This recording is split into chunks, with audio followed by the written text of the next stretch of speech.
साथियों, UP LT grade English विषय की जो रिजेक्शन की फॉर्म लिस्ट है वो आ चुकी है, यानी कि कितने कैंडिडेट्स के फॉर्म को रिजेक्ट कर दिया गया है। और इसकी ये भी डेट निर्धारित कर दी गई है कि आप 11 मई तक ये काम कर सकते हैं, यानी कि जिस कारण से आपका फॉर्म रिजेक्ट हुआ है वो आप दस्तावेज उपलब्ध करवा करके अपने फॉर्म को रिजेक्ट से सिलेक्टेड कैटेगरी में ला सकते हैं। ये फॉर्म वो थे कि जब आपने प्री क्वालिफाई करने के बाद मेंस के लिए आवेदन करा था, साथ में आपने पूरे जो भी आपके डॉक्यूमेंट हैं जो आपने फॉर्म भरते वक्त क्लेम करा था कि आप किस कैटेगरी से हैं, आपकी शैक्षिक योग्यता क्या है, या आप एक खिलाड़ी हैं, या आप स्पेशल बीएड से हैं, मेल हैं, फीमेल हैं, ये तमाम सारी जानकारी आपने अपने फॉर्म में भरी थी।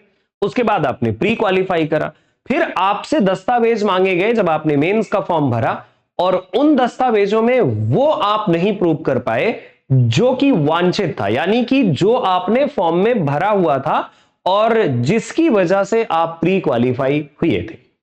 आइए मैं आपको ये लिस्ट दिखा देता हूं। ये लिस्ट लगभग जो है 300 कैंडिडेट्स की है, 300 कैंडिडेट से कम है, तो कई सारे कैंडिडेट्स की है। ये 5 मई की को लिस्ट आई हुई थी और इस लिस्ट में वो सारे रोल नंबर दिए गए हैं। आप सभी से मैं निवेदन करूंगा कि जो लोग भी प्री क्वालिफाइड हैं इंग्लिश सब्जेक्ट के कैंडिडेट, वो अपने रोल नंबर को मैच कर ले। और सामने लिखा हुआ है कि निरस्ती का कारण क्या है ना। और ये जो निरस्त का कारण है इसको सुधरवाया कैसे जाएगा, तो सबसे लास्ट में इस पूरे पीडीएफ के सबसे लास्ट पेज में अगर आप जाएं तो लास्ट पेज में ये बात साफ साफ कही गई है कि आप 11 मई 2026 शाम के 5 बजे तक या इससे पूर्व, मैं तो कहूंगा इसका वेट ही करने की जरूरत नहीं है, जिस वजह से आपका रोल नंबर रिजेक्शन की लिस्ट में आ गया हो तो आप सीधे 5 बजे से, मतलब ये 11 मई का इंतजार ना करते हुए पहले ही उस चीज को जल्दी से जल्दी जाकर के आयोग में आपको सबमिट करना होगा। क्या करना होगा? प्रयागराज आना होगा आपको और प्रयागराज आकर के आप सबमिट कर दें। ऐसा नहीं कि आप इसे डाक से नहीं कर सकते, डाक से कर सकते हैं, लिखा है कि पंजीकृत डाक द्वारा, लेकिन कहीं डिले ना हो जाए, क्योंकि आज है 6 मई और आपके लिए लास्ट डेट है 11 मई, तो इसीलिए जरूरी है कि आप समय रहते उन चीजों में मतलब सुधार कर लें, या जो जिसकी वजह से आपका फॉर्म रिजेक्ट हुआ है वो सभी आप दस्तावेज प्रेजेंट करें। देखते हैं इसमें कि क्या कारण है, किन कारणों से ज्यादातर फॉर्म्स रिजेक्ट हुए हैं। सबसे जो पहला कारण है यहां पर तो वो ये है कि मुख्य परीक्षा हेतु तो ऑनलाइन आवेदन पत्र की हार्ड कॉपी समस्त शैक्षिक अभिलेखों के साथ निर्धारित अंतिम तिथि तक आपको आयोग में पहुंचाना था, लेकिन प्राप्त नहीं कराया गया है। यानी ये वो रोल नंबर यहां पर मेंशन है जिन लोगों ने अपने सभी दस्तावेज आयोग पर भेजे ही नहीं है ना। यस, इसीलिए उनके मतलब, क्योंकि भाई अगर आप मेंस का फॉर्म भर करके सारे दस्तावेज यानी कि सारे अपने डॉक्यूमेंट्स आयोग तक नहीं पहुंचाते तो रिजेक्ट हो जाता है। तो ये वो रोल नंबर हैं जिनके इन कारणों से रिजेक्शन हुए हैं। इसके बाद आप आगे देखेंगे ये रोल नंबर काफी ज्यादा हैं जिन लोगों ने फॉर्म आयोग तक पहुंचाया ही नहीं है।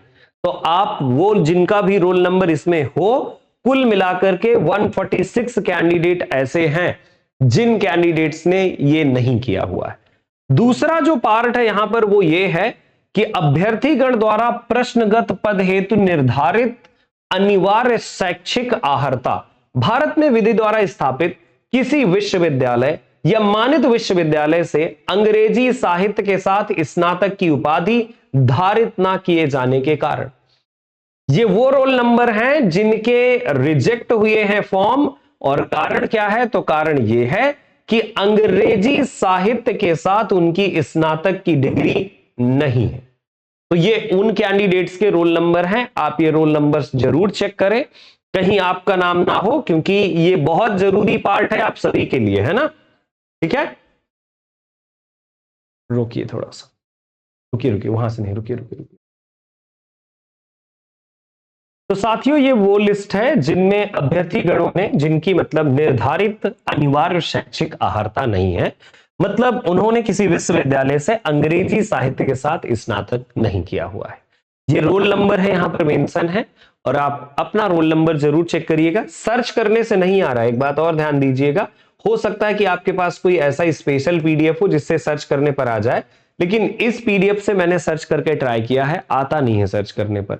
जरूरी होगा आपके लिए कि आप मैन्युअली चेक कर लें, कहीं कोई ऐसा ना हो कि बाद में पता चले कि हम रिजेक्ट हो चुके हैं, है ना, तो ये अच्छा होगा। आगे अगर आप देखें, ऐसे प्रकरण 31 है टोटल। इसके बाद देखिए कि अभ्यर्थी ऑनलाइन दावे के आधार पर प्रारंभिक परीक्षा में सफल है, परंतु इनके द्वारा मुख्य परीक्षा के आवेदन पत्र पर कहीं भी हस्ताक्षर नहीं किया गया है। तो ये वो कैंडिडेट का रोल नंबर है जिसने अपने साइन नहीं करे हुए हैं जो फॉर्म उसने आयोग को भेजा हुआ है।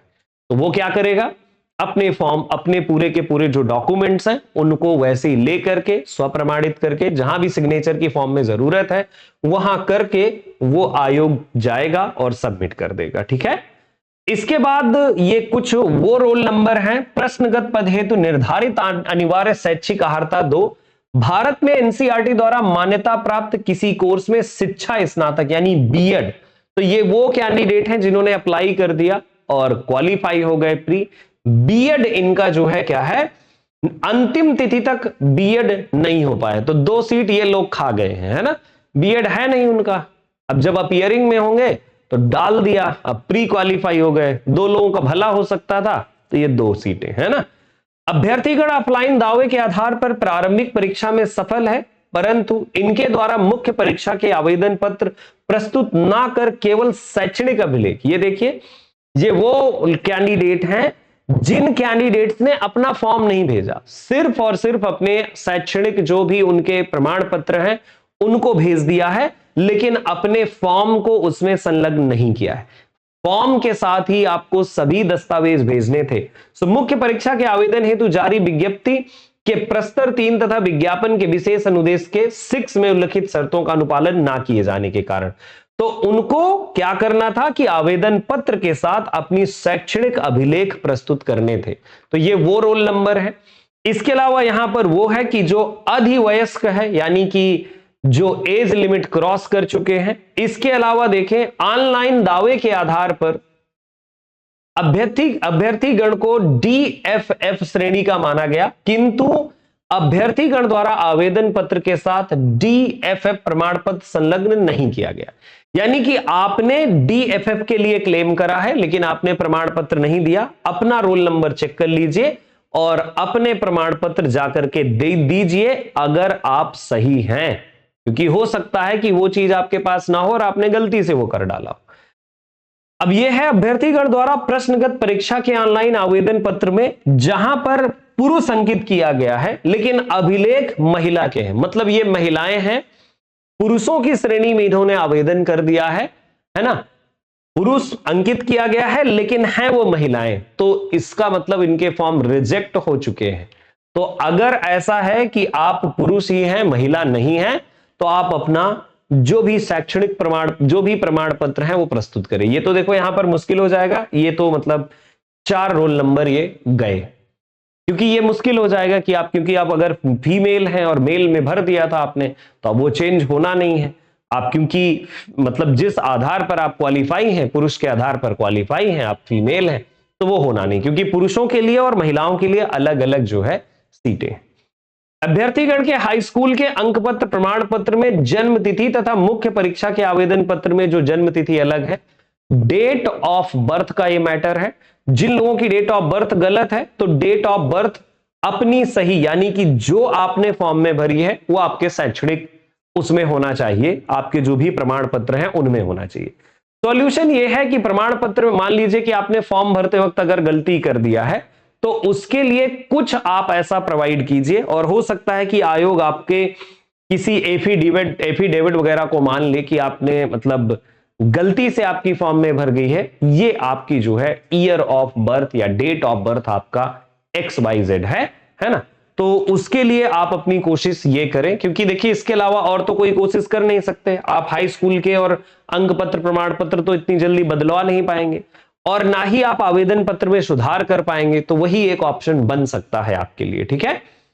इसके अलावा देखिए जन्म तिथि में भिन्नता पाए जाने के कारण, है ना, तो भिन्नता जब पाई गई तो ये सारे आवेदन पत्र हैं। पीएच की कैटेगरी, अब जब पीएच की कैटेगरी में आपने आवेदन करा लेकिन आपकी दिव्यांगता जो श्रेणी है ये ओए या ओएल की पाई गई है, तो जो आपने फॉर्म में भरा है वही प्रूव करें। रोल नंबर आपका सामने दिया हुआ है। अभ्यर्थी द्वारा ऑफलाइन ऑनलाइन आवेदन में पीएच की ओएल श्रेणी का दावा किया गया है ना, और संलग्न दिव्यांगता प्रमाण पत्र के परीक्षोपरांत दिव्यांगता की उपश्रेणी बीएल पाई गई है। तो अगर आपने पीएच वहां पर कर दिया है, पीएच की ओएल श्रेणी, और यहां पर आप बीएल है, इसलिए आपके फॉर्म रिजेक्ट हो चुके हैं, है ना। तो अगर आप इसमें जो सुधार कर सकते हैं वो सुधार करवाएं। अभ्यर्थी द्वारा ऑनलाइन आवेदन में पीएच उपश्रेणी होने से संबंधित दावा किया गया है, किंतु दावे के समर्थन में मुख्य परीक्षा के आवेदन पत्र के साथ दिव्यांगता से संबंधित कोई भी प्रमाण पत्र संलग्न नहीं किया गया। पीएच का क्लेम कर दिया गया है, इन रोल नंबर्स ने क्लेम कर दिया है, लेकिन वो पीएच है नहीं, या उन्होंने फिर अगर हैं तो अपना प्रमाण पत्र भेजा नहीं है आयोग को, है ना, तो वो लोग भी अपना सही करवाएं। कुल मिलाकर के, और ये है अभ्यर्थीगण द्वारा ऑनलाइन आवेदन में उत्कृष्ट या कुशल खिलाड़ी घोषित किया गया कि वो एक कुशल खिलाड़ी है, उसके पास दावा किया गया है, तथा दावे के समर्थन में निर्धारित प्रारूप पर हो सकता है आपने प्रस्तुत किया हो, लेकिन निर्धारित प्रारूप पर आपको प्रमाण पत्र प्रस्तुत करना है जो निर्धारित है। तो वो नोटिफिकेशन डिटेल देख लीजिएगा जो है इसका एलटी ग्रेड वाला, और जहां पर ऐसा जो वो दिया गया है निर्धारित प्रारूप, तो उसी में दे। ऐसे में इन्हें उत्कृष्ट कुशल खिलाड़ी होने का लाभ नहीं है, अतः विज्ञापन में उल्लिखित शर्तों का अनुपालन ना किए जाने के कारण ये जो है रिजेक्ट है। तो या तो आप जो भी हैं कुशल खिलाड़ी हैं और जो निर्धारित प्रारूप है उस निर्धारित प्रारूप के हिसाब से आयोग में जाकर के जमा करें। ये 53 कैंडिडेट ऐसे हैं, काफी सारे, है ना। और यहां पर अभ्यर्थी केवल ग्रुप 4 विशिष्ट अध्यापक प्रयास के लिए उत्तीर्ण है। विज्ञापन में ग्रुप 4 हेतु निर्धारित अनिवार्य शैक्षिक अर्हता धारित ना करने का, मतलब उत्तीर्ण तो है लेकिन वो जो स्पेशल योग्यता है ना, विशिष्ट अध्यापक शिक्षक के लिए, वो इनकी पूरी नहीं होती, इसलिए रिजेक्ट है। रोल नंबर सामने। बाकी इसी तरीके से और भी बहुत सारे कारणों के साथ आप देख सकते हैं। ये आप अपने कारण पढ़िएगा और अपना रोल नंबर देखिएगा। सबसे पहले तो अपना रोल नंबर देखिए, फिर कारण पढ़िए, और उसके बाद निवारण के लिए प्रयागराज इलाहाबाद आकर के आपको आयोग जाकर के अपनी वो सारी चीजें समय पर सबमिट कर देनी है, ठीक है। ये सारे रोल नंबर हैं जो मैंने आपको दिखा दिए हैं, और मैंने बताया है कि ये देखिए शाम 5 बजे तक 11 मई तक के लिए आपके लिए लास्ट डेट है। सबमिट करिएगा, है ना, और सबमिट कर देंगे अगर तो अच्छी बात होगी, नहीं तो फिर आगे क्या होगा, तो जब आप यही रिजेक्ट हो गए हैं तो आपके मेंस देने का, मेंस में भी क्वालिफाई करने का कोई फायदा नहीं होगा। तो ये आपके लिए बहुत जरूरी सूचना है सभी एलटी ग्रेड कैंडिडेट्स के लिए। बहुत बहुत धन्यवाद मेरे साथ ट्यून रहने के लिए। चैनल पर नए आए थे तो सब्सक्राइब करिएगा। ऐसी ही अपडेट्स या ऑथेंटिक जानकारी के लिए लिटरेचर लवर्स आपको टाइम टाइम पर अपडेट देता रहेगा, बताता रहेगा, गाइडेंस देता रहेगा। कोई और भी इंक्वायरी हो कमेंट बॉक्स में ड्रॉप करिएगा। आपके जैसे बहुत सारे अभ्यर्थी हैं, हम हैं, जरूर आपको रिप्लाई करेंगे। जय हिंद, जय भारत।